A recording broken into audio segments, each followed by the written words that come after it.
ओम नमः शिवाय। जय माता रानी। दोस्तों, आप देख रहे हैं आपका अपना यूट्यूब चैनल नूतन दीक्षित की रेमेडी। स्वागत है आप सभी का फिर से एक नई वीडियो में। दोस्तों, कैसे हैं आप सभी लोग, यह बताने के लिए कमेंट बॉक्स में ओम नमः शिवाय जरूर लिखिएगा। एक हमारी बहन ने बहुत प्यारा ही कमेंट मुझे किया था कि करवा चौथ का व्रत कैसे करना है और पहली बार करना है तो पूरी डिटेल में एक वीडियो बनाइए और सारी बातों को उनमें साफ तरीके से बताइए। तो ये वीडियो कुछ ऐसी ही होने वाली है। जिन भी लोगों को पहली बार व्रत करना है वो पूरी वीडियो देखें। ये वीडियो पूरी डिटेल में करवा चौथ व्रत से जुड़ी जानकारी की होने करवा वाली चौथ है। का व्रत साल 2024 में 20 अक्टूबर को पड़ रहा है। दिन होगा रविवार। जिन भी लोगों को पहली बार करवा चौथ का व्रत उठाना है वो इस साल 2024 में अपने व्रत की शुरुआत कर सकते हैं। करवा चौथ व्रत में सरगी खाने का बहुत ही महत्वपूर्ण नियम होता है। बताया जाता है कि सरगी सास के तरफ से आती है। अब ऐसे में बहुत से लोग ये सवाल कर रहे हैं कि हमारी सास नहीं है या फिर दूर रहती हैं तो हम कैसे लें। तो जो दूर रहती हैं वो पैसे भेज सकती हैं और आप उनसे सरगी खरीद सकते हैं। जिनकी सास नहीं है वो खुद से सरगी लेके बनाकर खा सकते हैं। अगर नहीं है तो उसमें कोई दोष नहीं है, लेकिन अगर हैं तो आप कोशिश करें कि सास की तरफ से सरगी आ जाए। सवाल ये भी था कि जो सुहाग की चीज़ें होती हैं वो कैसी लें, किसके लिए लें, क्या लें। जब सास सरगी देती हैं तो उन्हें सुहाग की चीज़ें भी दी जाती हैं। सुहाग की चीज़ों में साड़ी, सिंदूर, बिंदी, चूड़ी, जो भी चीज़ें हो सके आपसे, हर एक चीज़ की जाती है और वो सास को दिया जाता है।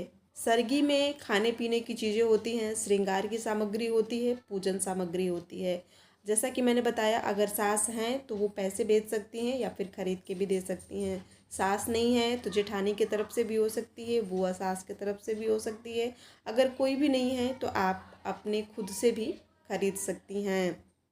उसके बाद श्रृंगार की सभी सामग्री को इकट्ठा करके आपको करवा चौथ का व्रत करना चाहिए और व्रत में 16 श्रृंगार अवश्य करना चाहिए और पूरी अच्छी तरह से विधि विधान से पूजा पाठ व्रत इत्यादि करना चाहिए।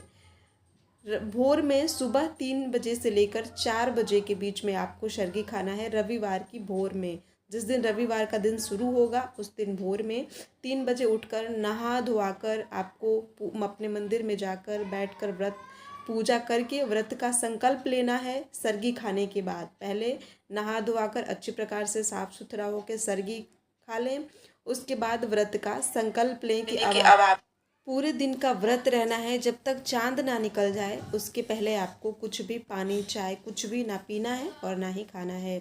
जैसे ही रात को चांद निकले अच्छी प्रकार से तैयार होकर घर में करवा माता की चित्र स्थापित करके कलश रखकर विधि विधान से उनकी पूजा करें। रोली, चंदन, अबीर, अबरक चढ़ाकर, फूल माला चढ़ाकर, धूप दिया जलाकर और करवे में गेहूं या चावल भरा जाता है, भर के रख दें।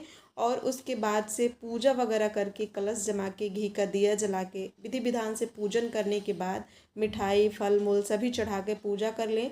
हाथ जोड़ लें। करवा माता की फ़ोटो की पूजा की जाती है। साथ ही साथ गणेश जी की पूजा भी की जाती है। उसके बाद करवा चौथ व्रत की कथा भी ज़रूर सुने। उसके बाद जब चांद निकले तो जो चलनी रहती है और उस पर दिया रख के पहले चांद को देखें, उसके बाद अपने पति का चेहरा देखें और अपने व्रत को खोलें। कुछ इस प्रकार से करवा चौथ व्रत करने का नियम और विधि होता है। ये बात तो सभी को पता होगी कि करवा चौथ का व्रत सुहाग के लिए किया जाता है, पति के सलामती के लिए किया जाता है। बहुत से लोग यही सवाल पूछ रहे हैं कि पहली बार व्रत करना है तो कैसे करें।